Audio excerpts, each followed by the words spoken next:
welcome to Black Spring on this Thursday. Hope everyone is doing well.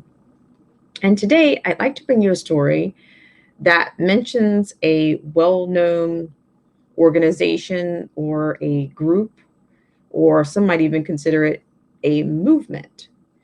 But in this particular segment, I'd like to take you to a different perspective that comes from the vetted source, the New American.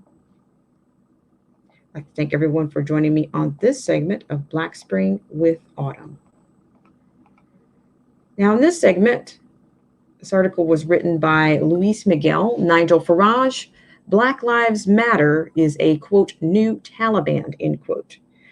Nigel Farage, leader of Britain's Brexit party, compared Black Lives Matter to the Taliban after the group tore down a statue of a local historical figure and vandalized several others. In Bristol, UK, on Sunday, vandals associated with the left-wing group brought down the statue of 17th century parliamentarian and philanthropist Edward Colston due to his ties to slavery. After taking the Victorian statue from its plinth, the mob painted it red and ran it through the streets before pushing it into the harbor. All the while, the police merely looked on without interfering. A Bristol police superintendent asserted that the police's decision to let the rioters freely wreak havoc was a, quote, tactical decision, end quote, because, quote, further disorder, end quote, would have been caused by their intervention.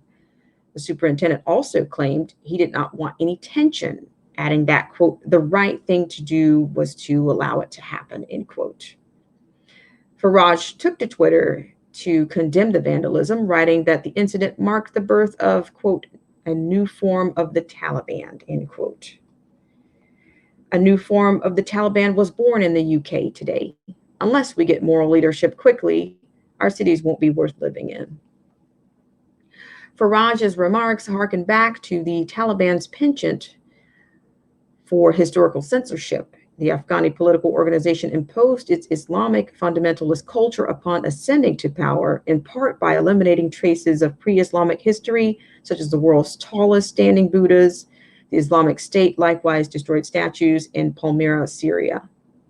Guy Verhofstadt, the former prime minister of Belgium and a current member of the European Parliament, lauded Black Lives Matter's vandalism, saying Europeans must atone for their history of, quote, exploitation and mass murder, end quote.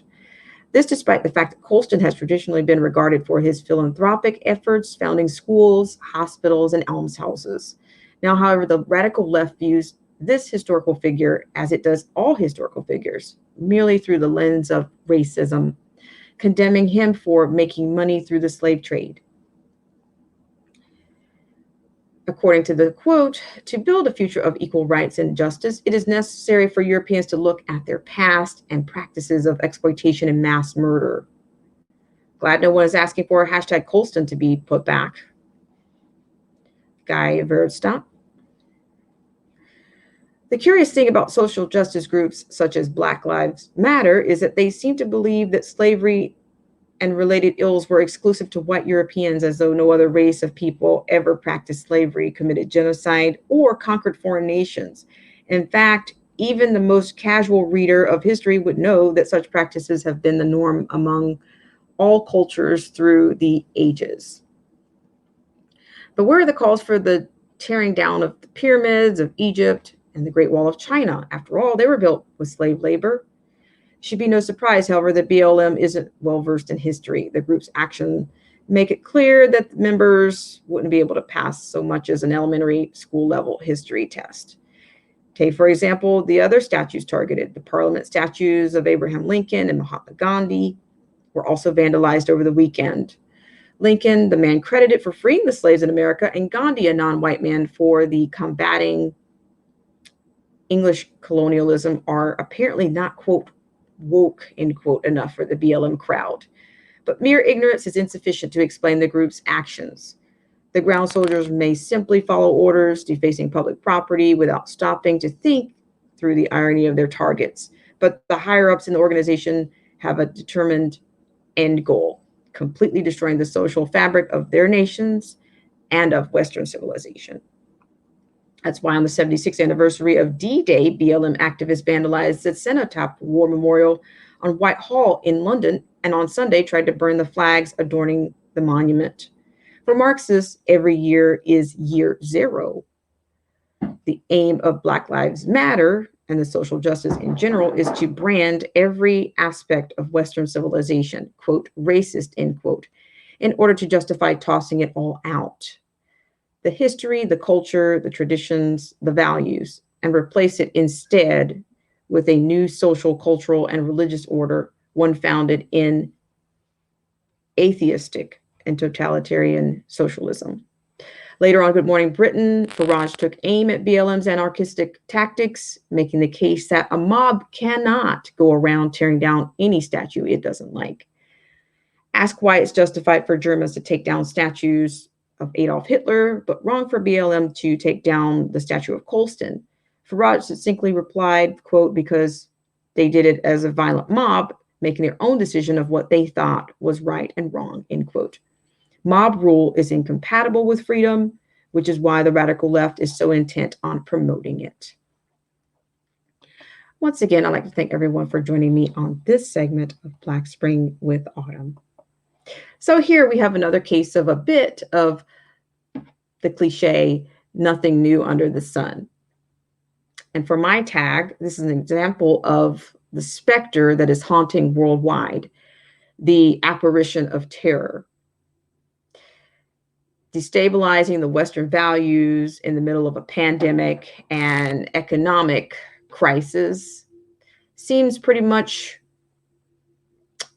reminiscent of the quote, as I paraphrase from Rahm Emanuel, never let a crisis go to waste. I mean, it's got quite a bit of momentum at the time.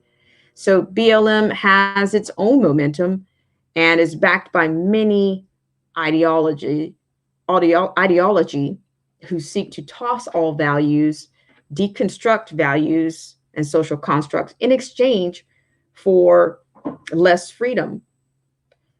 Socialism is the preferred government, which would, of course, make us all less free. Less free in markets, enterprise, and capitalistic in our society. I mean, even Obama has called for cancel culture and has given speeches during commencement to the youth on how they will decide the fate and the transformation of a more fair and equal world.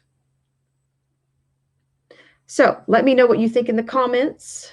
Do you think this is cancel culture? Do you think this is a domestic terror movement, international terror movement? Where do you think this will end? What do you think the end game is?